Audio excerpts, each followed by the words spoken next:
You finally take the leap to start your own business and you have your own product. You actually bought some samples and got them received and tested them. And then you went on for the bulk order to scale your business, but the products were seized at customs. Well, this happens to a lot more people than you may think because they're not informed on what compliance means to get your products into your border when you're sourcing from China. In this video, I'm going to go through some frameworks and teach you on how to vet suppliers to make sure they are compliant to actually sell in your country, and some red flags to be aware of because yes, fake certificates exist. First, let's talk about the importance of being compliant. Now, what does that mean exactly? So it means that for me to sell a certain kind of product, I need to have certain kind of certifications to sell it in certain markets. Now, to just put an umbrella statement, if you're selling for the European market and it's an electronic product, then you most likely need some kind of ISO or CE certification. If you're selling any cosmetics, foods, anything like that, most likely will need FDA certification if you're selling in the US. If you're trying to sell a product that's in a specialized niche that requires certifications, you want to make sure that you find a supplier that is compliant. Because if you don't, and if you find a fake supplier that pretends to be compliant, which I'll show you how you can check,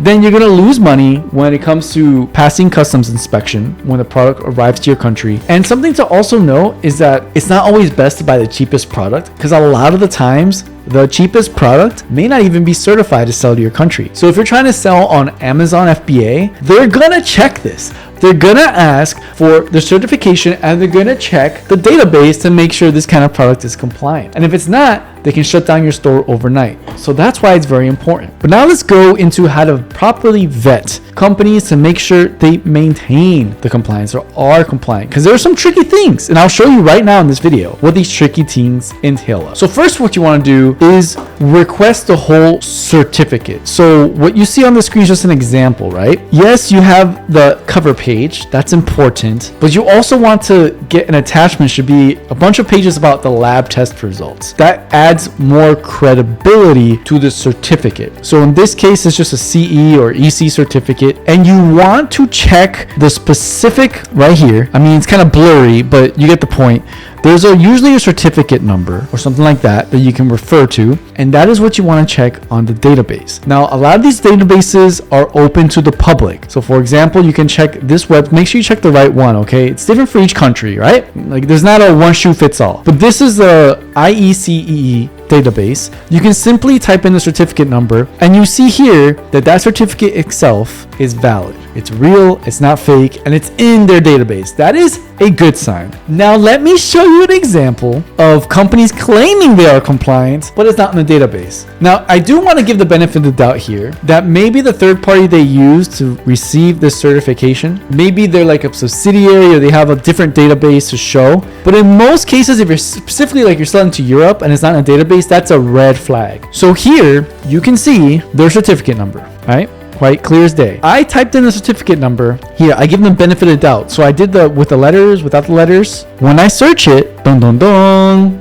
nothing. When I just do the numbers, dun dun dun, nothing. And it looks beautiful, right? Like the certification. And I mean, I'm not saying it's not 100% certified. Maybe they have a different database to check, but just be careful that even though they have a beautiful cover letter, like, do you know how easy it is to copy this? Like, let's be real, especially with today's day of AI, like you can copy this and just put your own number in there and just fudge it, right? Well, that's why it's important to check it. But what are some ways that I can actually narrow down the suppliers to actually find suppliers that can sell in my country because they have certified products? Well, let me show you a couple ways how you can find them.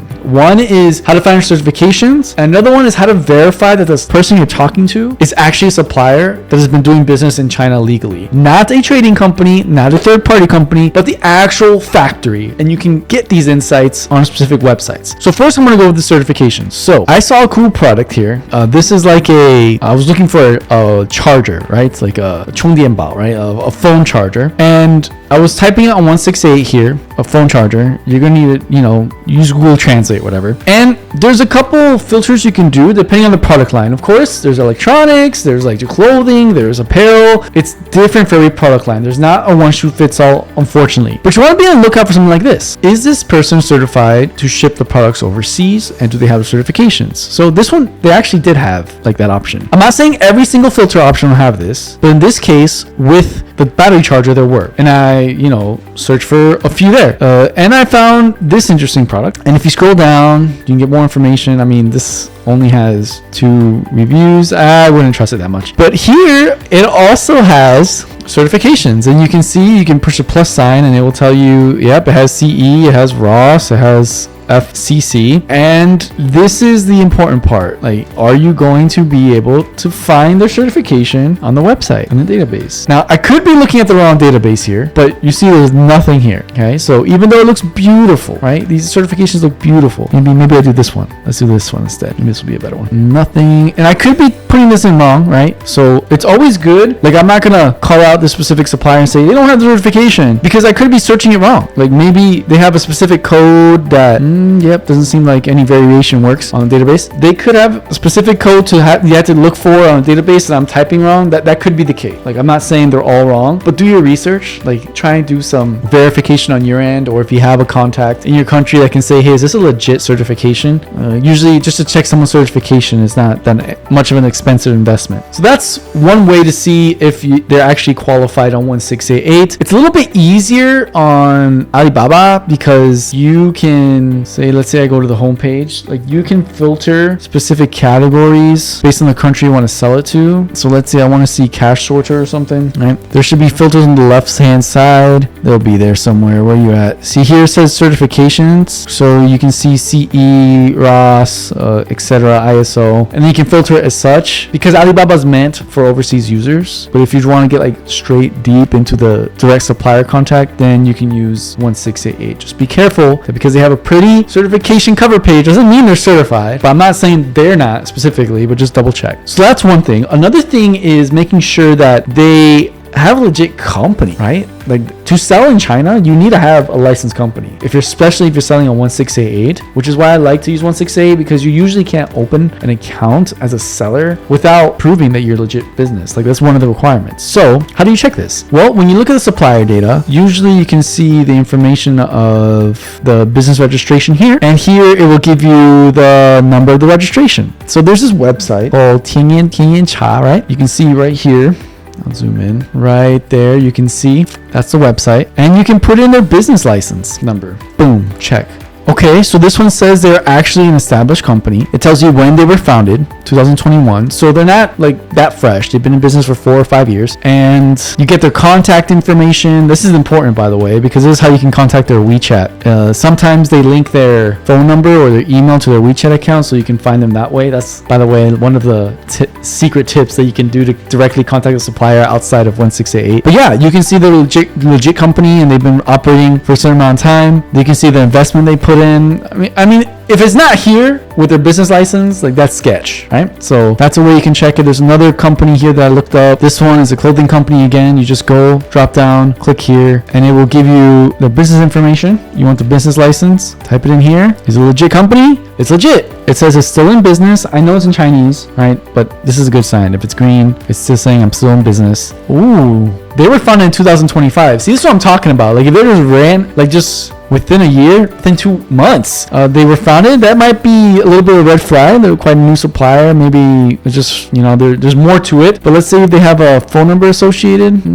Sometimes they share their phone number, sometimes they don't. Looks like this one doesn't have a phone number, so it might be trickier to get their business license, or it might be tricky to get their WeChat account. Yeah, I don't see it. Sometimes when you have the certificate though, like this, sometimes it puts a phone number on there.